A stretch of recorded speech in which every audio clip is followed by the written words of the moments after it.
La fin du CPF pour le permis de conduire, le budget 2026, adopté via le 49.3 fin janvier, restreint drastiquement le financement du permis de conduire par le compte personnel de formation. Une mesure qui provoque une ruée dans les auto-écoles et une levée de bouclier des professionnels. Depuis l'adoption de la loi de finances 2026, avec une entrée en vigueur attendue autour du 10 février, les salariés en poste ne pourront plus mobiliser leurs droits CPF pour financer leur permis B.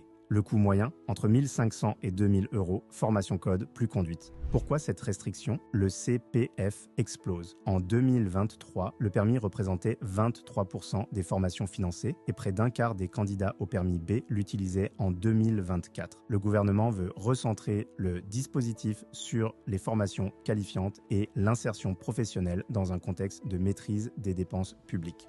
Le CPF pour le permis B est désormais réservé aux demandeurs d'emploi, considéré comme un levier prioritaire pour retrouver un travail. Les salariés en poste ne peuvent plus en bénéficier, sauf cofinancement par l'employeur ou situation professionnelle très spécifique.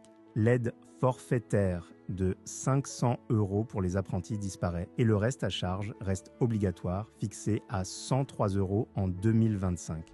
La polémique enfle. Les auto-écoles parlent de bombe sociale, craignent une hausse de la conduite sans permis et dénoncent une mesure prise sans vrai débat. Pour les actifs en zone rurale ou périurbaine, où le permis est souvent indispensable pour travailler, c'est un coup dur sur le pouvoir d'achat. Un conseil, vérifiez vite votre solde CPF si vous êtes salarié et que vous visez le permis. Il reste peut-être quelques jours pour agir avant la coupure définitive. Et vous, qu'en pensez-vous? Un recul problématique ou une mesure nécessaire pour recentrer le CPF?